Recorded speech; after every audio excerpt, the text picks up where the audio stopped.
All right, welcome to the podcast, Charles. Thanks for having me. Yeah, man. Well, I like to start these episodes by asking a Zen question from an old Zen koan. I'm curious what you have to say about it. The question is, What is the sound of one hand clapping? no, not that one, not that one. Okay. It's a less famous one. The question is, all things return to the one. Where does the one return to? Hmm. I feel like the appropriate response to sometimes some of these sort of Zen questions is to sort of like do something off the wall, like, and the monkey laughed. I Right, can't. right, right. Um, you know, it reminds me. It reminds me weirdly. It reminds me of a. And this is going to sound maybe at the cost of sounding really hokey. It reminds me of a Grateful Dead lyric that I've had in my head for a while. Mm-hmm. Um, it's the last like two lines of the song Ripple, where I think I don't know who wrote it, Jerry Garcia, somebody. He's like, "If I knew the way, I would lead you home," Mm, which I think is a really cool um, sentiment and an idea, yeah. in the sense of, as you said, all things return to the one. Where does the one return to? I think you know, always there's always that longing to go back or to return or to be home, but it's never really there. We never really arrive, at least it seems, in this thing we call existence. Yeah. I don't know what happens before or what happens after, too much, but Yeah. I think that there's, it's almost like, even questioning, like, even sort of the desire to want to know where does the one return to, is itself kind of indicative of this continuous, I don't want to call it a struggle, but like a journey, Hmm. um, that is always in motion, that is always moving, that is never stagnant, and is always sort of looking for, okay, where's this going? What's next? Where's this? How can I get even more? I don't know, whatever degree of closer to home, or closer to familiarity, or closer to happiness, or whatever, however you want to label it. It seems like that dance, if you will, or that movement is so human. It's something that I think we can't really escape. We can't really get behind it, or in front of it. We just kind of find ourselves in it. Yeah. Um, Wow, that's really interesting and so true. I haven't gotten that response yet, but you're right. It does highlight some sort of restlessness. It's like even when even when all things return to the one, it's like, but wait, where does the one return to? Um, yeah, this kind of itching desire to always ask the next question.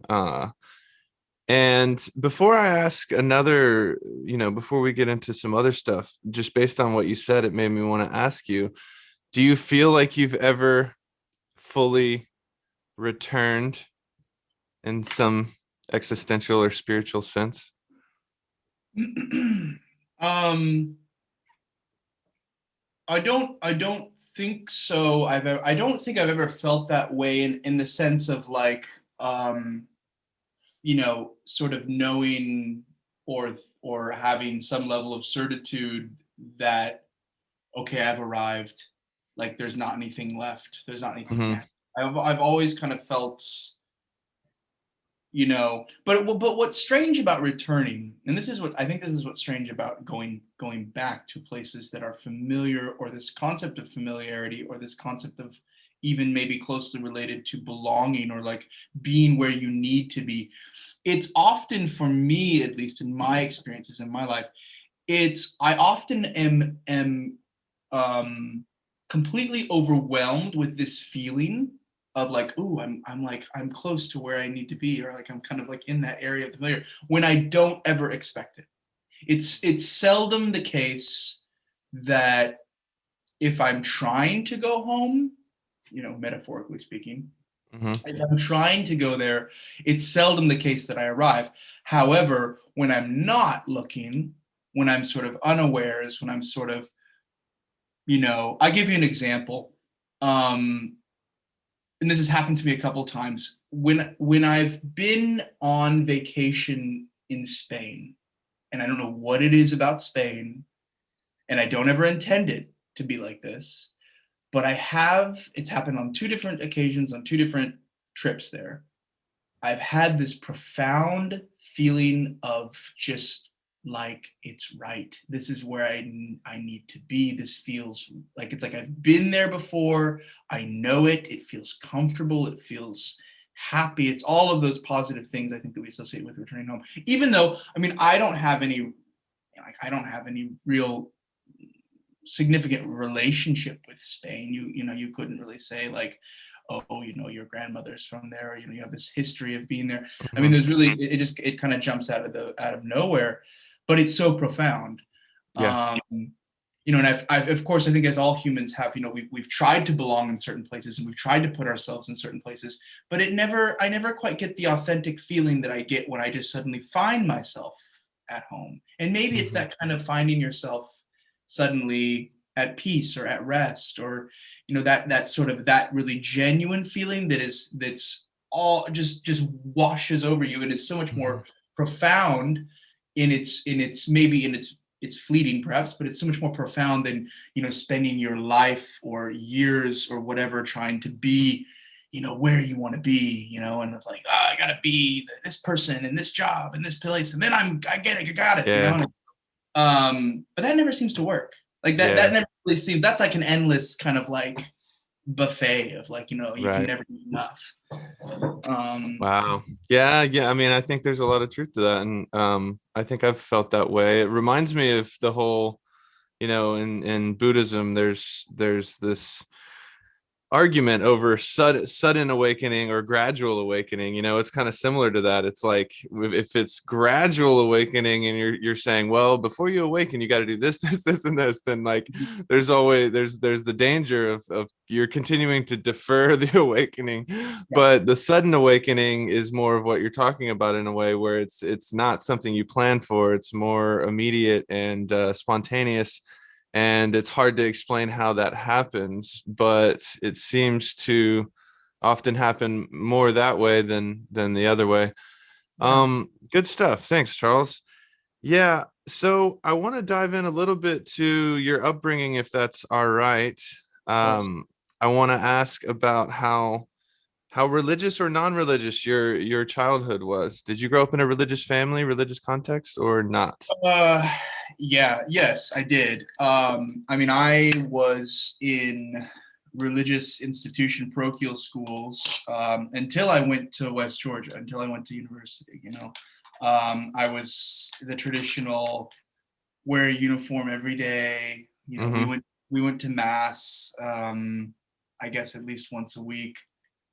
Um, yeah, and I did have a very religious upbringing, in the sense that the Catholic Church and the institutions of the Catholic Church were very present in my early life, my adolescence. Mm-hmm. Um, I think a big reason why I chose to study what I did study, which is philosophy, I think that was directly linked to apologetics classes in high school, or church history classes, and sort of like Mm-hmm. about this kind of development of Western thought, which is just one side of things, of course. But it got me interested at an early age, and then led to me studying philosophy, which then, as is usually the trajectory for many people, led to me kind of neglecting or maybe abandoning a lot of my religious upbringing. At least, I don't know. We never really put it away, I suppose, but Yeah. I think definitely questioning a lot of it, and as they would say, falling away, so to Mm-hmm. speak. Mm-hmm. Um, yeah. So I mean, I did. I mean, that was always a presence. If you were to ask me, did you ever have any Religious experiences per se as a child, I mean, no, I would say that, there's well, I don't know. The Germans have a funny word. There's this word called Jein, which is like ja and nine at the same time. So Mm. it's kind of like, oh, like religious experience as a kid, Jein, maybe. Um, I do remember very, very clearly when I was pretty young. I would say I put my age at probably about 8 years old, maybe around there, 8 to 10, being in church and staring at the candles that were on the altar. Of course, there were like a million because it's like a Catholic. And the staring at the candles and having this really, really intense feeling of like acknowledging that I am a sentient live creature existing and feeling and noticing everything around me. And I often think like what was so easy back then for me to like boop, and I could just stare at the candles and be like, oh, is like now probably would take a lot of meditation and practice to get back to that level of like just complete awareness and mindfulness of the moment, because that's what it was. I was Yeah. so aware of the moment. I was so aware of my existence, so aware of my like, and it was holy in the sense that I was, I felt, I was awestruck, I guess, a little bit by the Mhm. whole God. I mean, I'm alive. That's crazy. Mhm. Mhm. Yeah, I mean, so there were those experiences, but I don't know if I was, I don't know. I'm trying to think about my relationship with like religion when as a younger kid. I Yeah, think, that's what I'm curious about. I mean, I know it sounds like you were kind of just expected and required basically to be a yeah. part of those things and There was, so do you, was that. yeah. There was that. That was definitely there. I mean, like I think that's like it was institutionalized, and I think Mhm.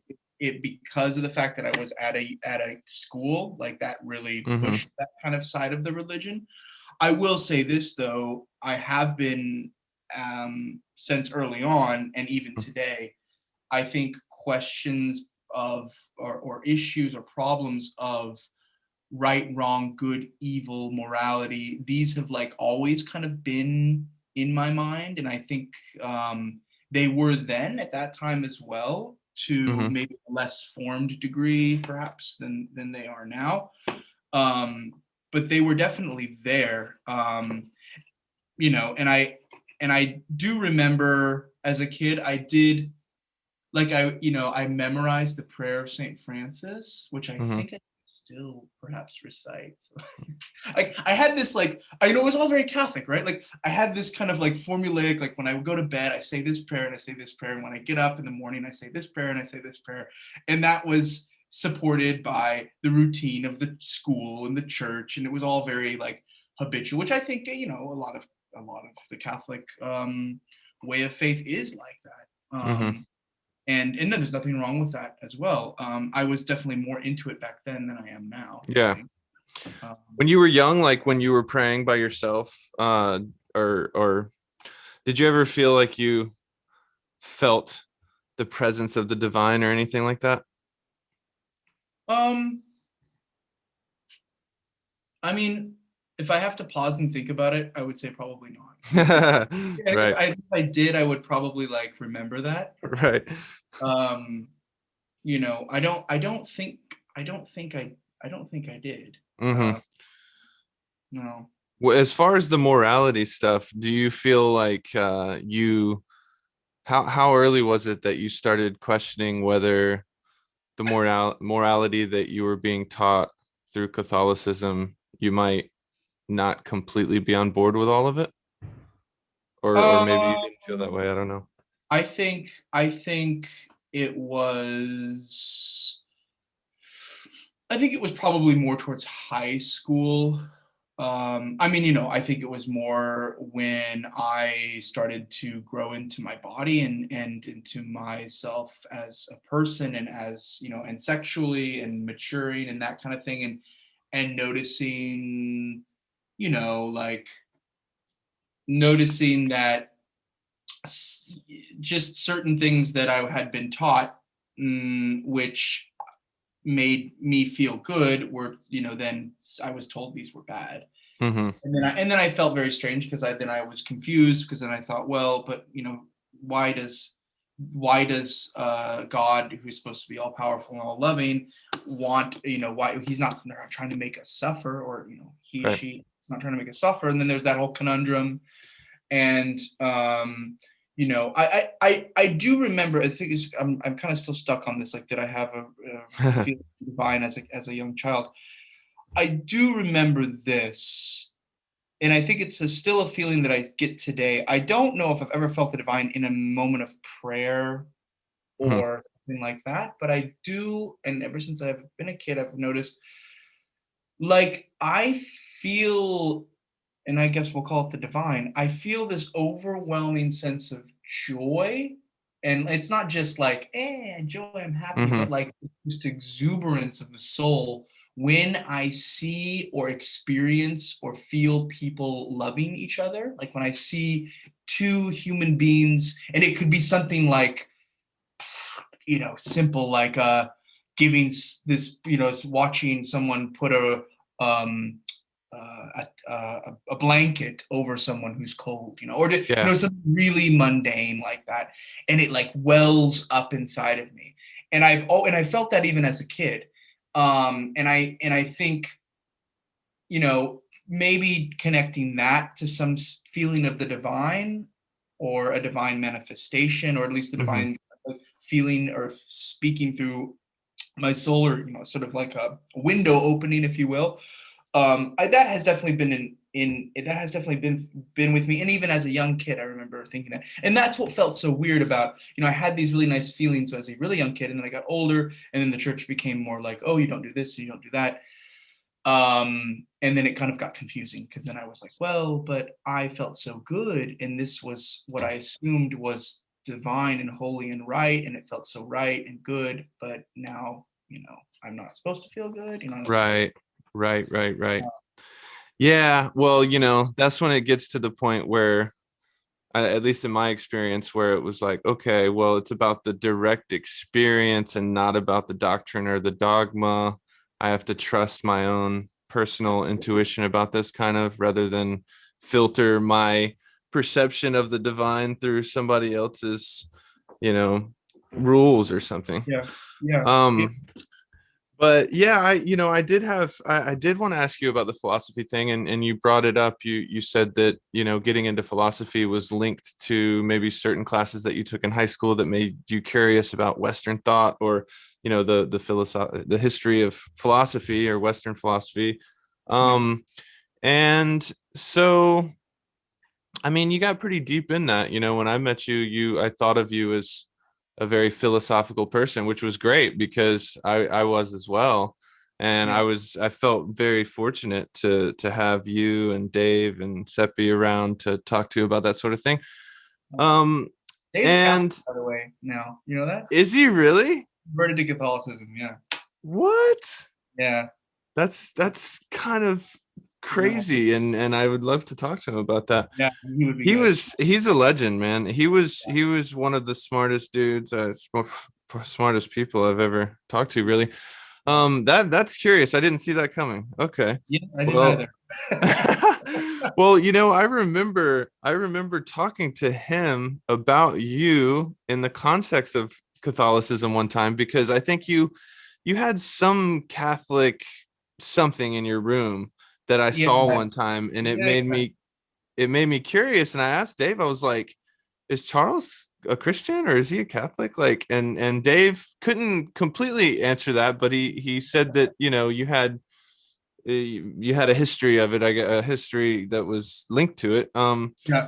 So yeah, I'm not sure exactly the right question to ask about this. I have specific I have specific memories. I think the first time I ever met you, you walked into the apartment that I lived in that was yours Yeah, before the couple years before I moved in.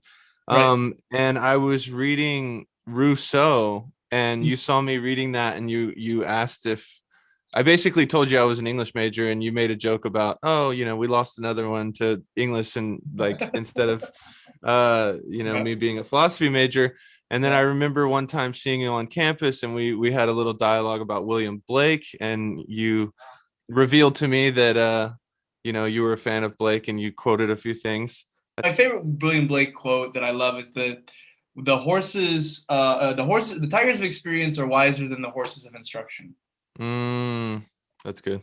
But I can't believe I was quoting William Blake. That's Yeah, you quoted William Blake to me. And then what was the one last oh well, I remember we both shared papers at that little on-campus Mhm. thing, and I had Mhm. a paper about Fight Club and romanticism, and Yeah, you had a paper about Heidegger and like being in the world or whatever. So I think. it was sound. And and Heidegger, Heidegger's you know a lot more about Heidegger than I do, but he Yeah, does seem like an interesting figure when it comes to spirituality, because some people who are quote unquote spiritual like kind of, reference him and really yeah, honor him in a lot of ways. yeah, And then, yeah.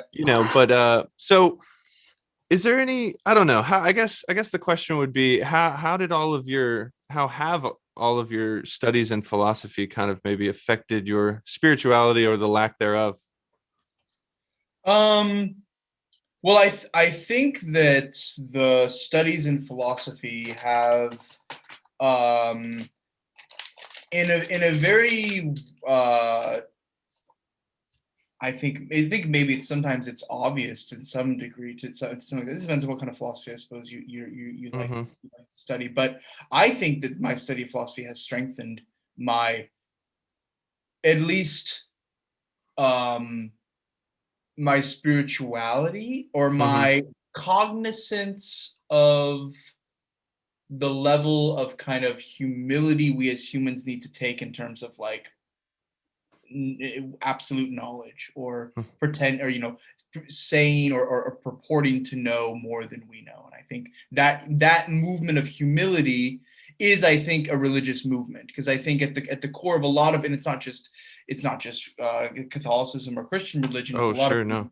it's that movement of, you know we can do a lot as humans, we're smart, we're capable, whatever, but at a certain point we're going to need the help of someone else or something else, Mm-hmm. and we don't have it all, and we won't, like, there's never going to be a point where we put away Plato, or we put away religious texts, and we're like, oh, we got it, we figured it Yeah. out. No, no, we're done with that. That's never going to happen. Mm-hmm. And so I think that, knowing that, or that, at least that insight that I think philosophy afforded me, um, has definitely, as I get older, has definitely given me some perspective on, um, just keeping things, kind of in their lines. It's like science is great and fun, but I'm thankful that I'm not one of these people that's like, science is one day we're gonna make an AI simulation of everything, and we're gonna be able to create and like science is gonna conquer everything, and that kind of like God just lives in the gaps sort of thinking. Um, because I don't buy that. I don't think it's true. I don't think Yeah. it's I don't think anyone who has really thought long and hard about it, and really has reflected on the human experience, can also believe that. Yeah. Because science is kind of like a roadmap. Like, it'll get you halfway, but it's not going to get you the whole measure. Yeah. Yeah, I like what you're saying. I like the humility aspect, and how studying philosophy afforded you humility, and I've been thinking about humility and awe a lot, because there's a guy named Forrest Church who was a UU minister, Unitarian Universalist minister, and Uh-huh. he kind of focused on awe and humility as kind of, to him, the foundation of a, authentically religious attitude toward life, I guess. And I like what he's saying, because it's humility in all the ways that you were just talking about, and then awe in the sense of, like, ever since I was a kid, I've been baffled at my own existence and baffled that anything exists, and that, to me, that's kind of what awe is in a lot of Yeah. ways. Yeah. And then as far as the science and religious and philosophy, it's like, I think different fields, different modes of knowledge and knowing, can answer different types of questions, and so to act like one mode can answer all the questions is kind of short-sighted, and to act like there aren't that to act like one day there's not going to be questions, that religion or spirituality is probably the best mode to come at, Yeah. come to those questions with. I think that's probably not true. So yeah, okay. Well, I wanted to ask you, in your present presently, what would you say is your spiritual philosophy? Um, I, it's funny that you asked that because I feel like I've in the past 5 years been like ever ever slowly drifting back into like the kind of Christian mysticism. Um, I there's this Austrian Benedictine monk called David Rassel. His last name is Rassel, I think. Rassel, I can't remember it now. Mm-hmm. His book's over by my bed. I should probably go look. But he's got this really cool book about that I've been getting into about the way of silence and silent meditation and kind of and just that kind of I think that side of Christian spirituality that's less performative and more Contemplative. contemplative, exactly, that I really have been digging. And I think it's, if anything, um, it helps me through the day. It helps me not feel completely overwhelmed by, because I mean, if you and I don't know how some people do it, if you don't have some level of, I think, some level of groundedness in a spiritual realm, I don't know what's left. And you look around the world now, and especially now, I mean, it's a grim place. It's it takes a lot of, I say it takes a lot of faith, I think, for people to believe, and myself included, because I don't believe this at all the time, that everything is, you know, going to be okay, or quote unquote, Mm-hmm. or that things are, that as Martin Luther King says, the arc of the universe is long, but it bends towards the good. Like, I think that takes some serious spiritual strength to believe, to really believe that, because if you look at the world, you look at, what science dredges up for us, and science is great. I don't like poo-poo science, Yeah. Yeah. like, Yeah.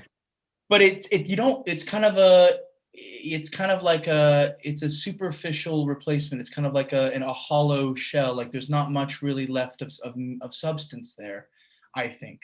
um it's great for manipulating the material around us to our own ends, but I mean, that's not the end all be all, right? um Yeah. and I think, and I really hope that through things like this pandemic that we're currently experiencing, and I hope people are maybe at least uh what's the word, shaken a bit or jostled a bit out of their Mm-hmm. normal way of thinking and seeing, and people kind of recognize that we can't just rely on, industrialized, highly instrumentalized capitalistic systems to live our lives. That's not going to bring us to sort of the highest level, the sort of a higher sense of Yeah. fulfillment. um we're not thinking about where the one goes, we're not Mm-hmm. asking those kinds of questions, and Yeah. that's it. That's important because we need to be asking those kinds of questions, I think. Mm-hmm. um, we need to be allowed to ask those kinds of questions, and that's another big thing too. Yeah. Where people feel like they're allowed to. Yeah. um, so I mean, my current, like, okay, so I mean, if you were to take like the pulse, like we're gonna go to the doctor and check my, Yeah. here's the stuff. I don't really go to church. Like, I haven't been to church in, well, at least like 5 years. Mm-hmm. So I'm not, you know, part of a church or a church community. Yeah. Um, but there's not a day that goes by that I don't read slash think slash meditate on these Mm-hmm. issues, these problems, these and also just the beauty around us, and the Mm-hmm. chaos, and then Mm-hmm. that's what it is, like, it's kind of like where the, you sort of you see the craziness, the chaos, the destruction, the meaninglessness of life, and yet despite all of this overwhelming scientific evidence, you still believe, like, and I Mm-hmm. think that's kind of like, that's a real, that's what I've been thinking about a lot lately. Actually, I've been thinking about that kind of like faith movement of, and it's not just like blind faith. I think Right. there's something deeper to it than that. Um, it's it's it's a blindness, if you will, but it's a blindness that we're stuck with. It's the condition. Mm-hmm. Like, we don't really have a choice. It's the kind of Yeah. humility that we're not gonna know it all. Yeah. Like, we're never gonna get behind ourselves or our history.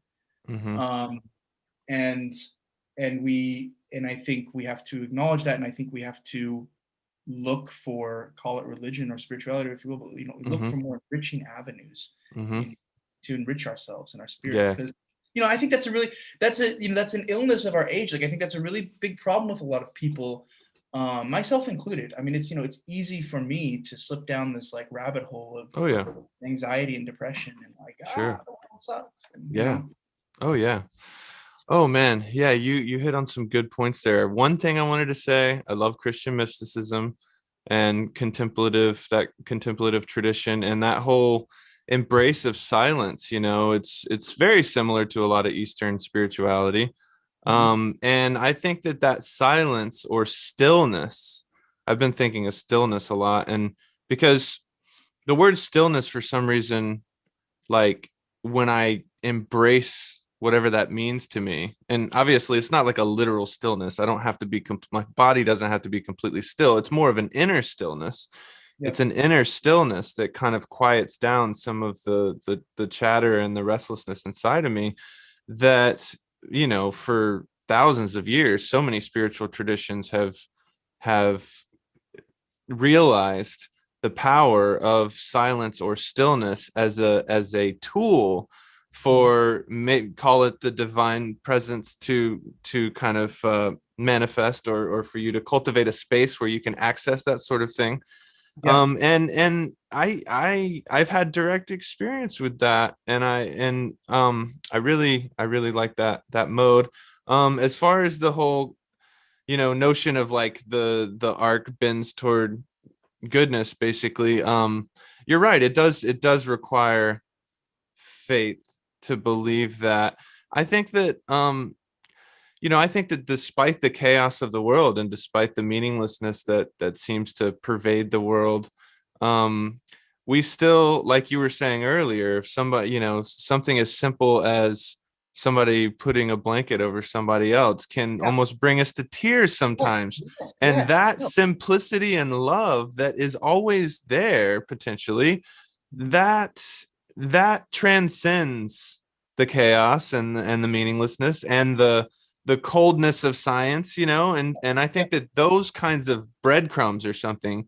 that's what keeps us being like, well, wait, no, there's something else, there's something more, like, you Yeah. know The breadcrumbs is a nice analogy. I mean, that's, yeah, they are like breadcrumbs that we just like voraciously eat up, because like, and maybe getting back to the original, like when we were saying, we have to, because I think, like, Aristotle says, like, we're always going to ask why. There's never going to be a time where we're going to be satisfied with a why answer. And hmm so it's almost like, well, the answer is really not the point here. It's the question, and it's how we approach the question, it's how we move through the question, and I think seeing and embracing these moments of like stillness, or the small joys, the small revealings of truth or Christ or whatever, however you want to call it, hmm I think are, yeah, I think I would do well, at least, I can speak for myself, like I would do well to meditate more on this, and to because there's more out there, they're yeah, they're out there. You just have to be looking for them. yeah. What you said about stillness got me thinking about a friend of mine. We were talking about words, as you do, as you English teachers and Yeah. whatever.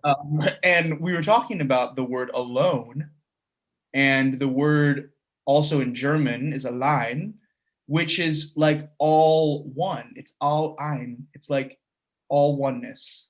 And so we Mm, were thinking of this concept of being alone and being one with all, mm, and how that's kind of something that we completely miss with social media, or like, because we always feel like we have to be connected to other people and like this and that, and that's fine.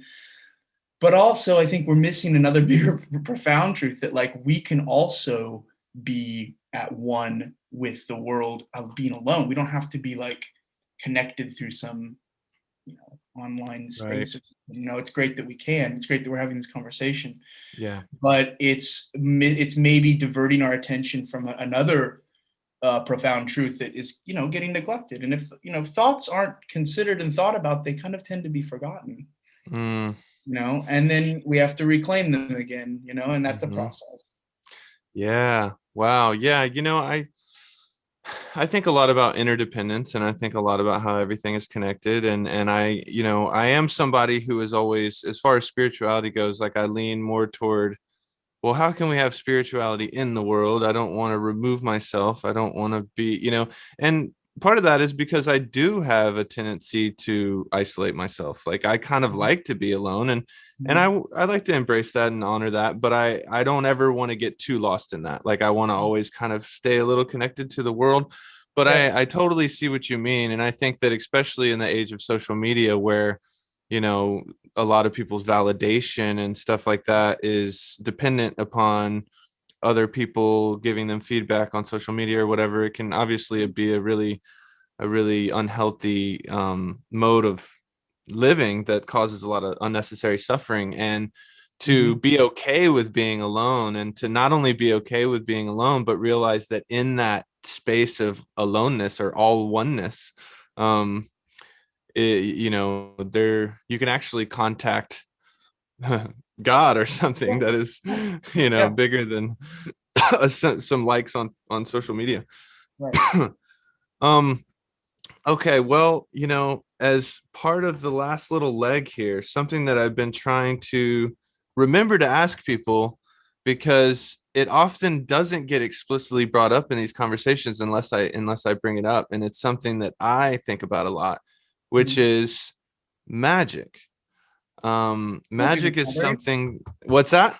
I said Magic the Gathering. Yeah.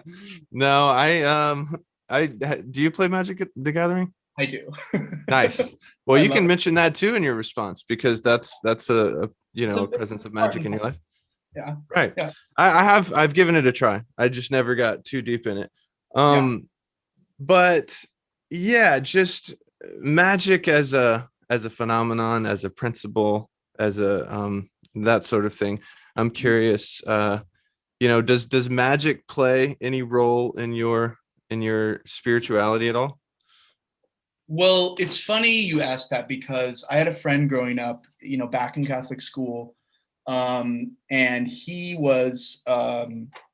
got into magic. I mean, like he was good, like, and he would like do magic shows for his friends, for us, and I was like genuinely impressed, and I always wanted to know, how did you do it? And of course, he never wanted to tell me, because he Yeah. was being a good magician, and he would say, "I'm not going to tell you how I did the series."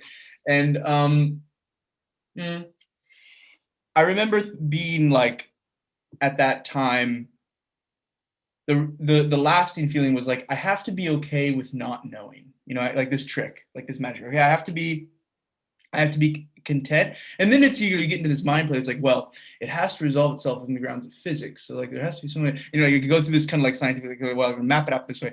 But like, to a certain degree, you're like, but what if, and what if? And then you have to be okay with you just don't know. Right. And I think what draws people to magic is that very, they want a problem that they are going to try to solve, but at the end of the day, if it's good magic, if it's true magic, they're not going to be able to figure it out, and they know Mm-hmm. that. And that going into a Mm-hmm. magic. Mm-hmm. Mm-hmm. Um, and I think that speaks a lot to, again, like we're talking about different ways of seeing the world.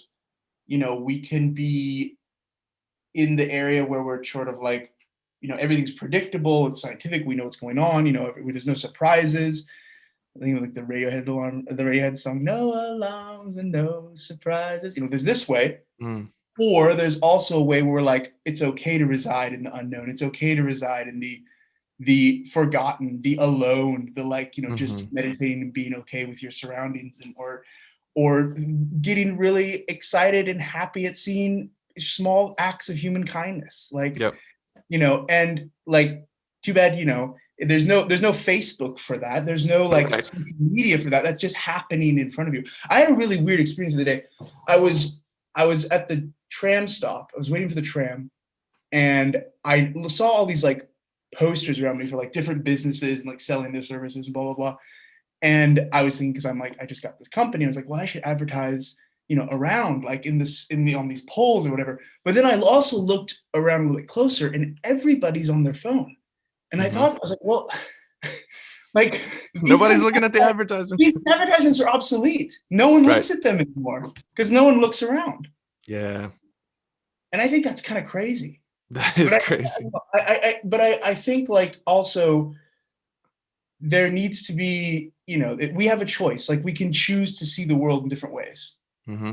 Like, so, I think in terms of magic, well, Magic the Gathering, back Yeah, I back mean, I guess I'm curious about outside of like illusionist magic and magic yeah. tricks, um, like do you see the world through the lens of magic in any way, in the sense of, do you ever experience synchronicities? Do you experience mysterious things that don't quite line up to a rational way of I, explaining things? I mean, I do experience mysterious occurrences, like it's Hmm. like sort of happenstance situations that just seem a bit strange to like have happen. Just like certain, I don't know, certain friends of friends that I've met here who have met other people who are my friends here in the States, but before they knew me. Like, Yeah. it happened like a couple times. Weird. Yeah. Really bizarre. I don't, it's like, Right. how statistically this is nearly impossible. And to have it Right. happen twice, what the hell? like, Right. like, Yeah. that's Yeah, weird. I know. Well, see, my parents are from a super small rural town in South Georgia, Okay. and um, there Have you was a just now? woman.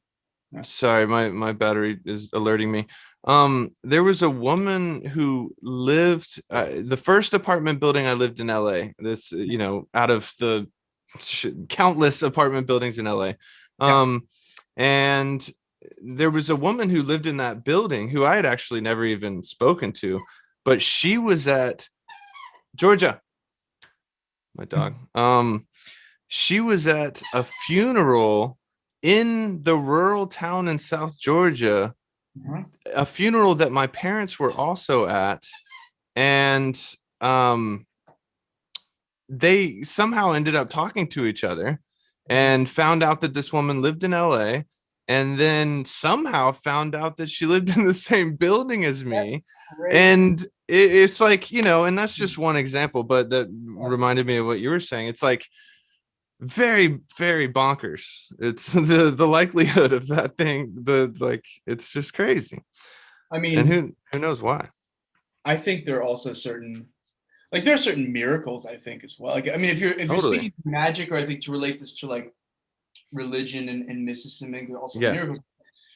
I think there's an interesting quote, and one of my favorite quotes of miracles is Dostoevsky. He says, "Do miracles exist because we believe, or do we believe because miracles exist?" Mm, And I think he goes for the former. Miracles exist because we believe, hmm. and there's it lines up to this like uncertainty, of like, I think belief is always going to involve a level of uncertainty. It takes this level of humility. It takes a level of like being okay with the unknown, being okay with not having it all figured out, which is why it's so antithetical, I think, to our zeitgeist, because like our whole thing now is everything has to be technocratic and known and figured Hmm. out and Hmm. planned and blah blah blah. And it's fine to have that to a certain degree, but it's like we've gone so like Yeah. so far in this direction. I really like that quote.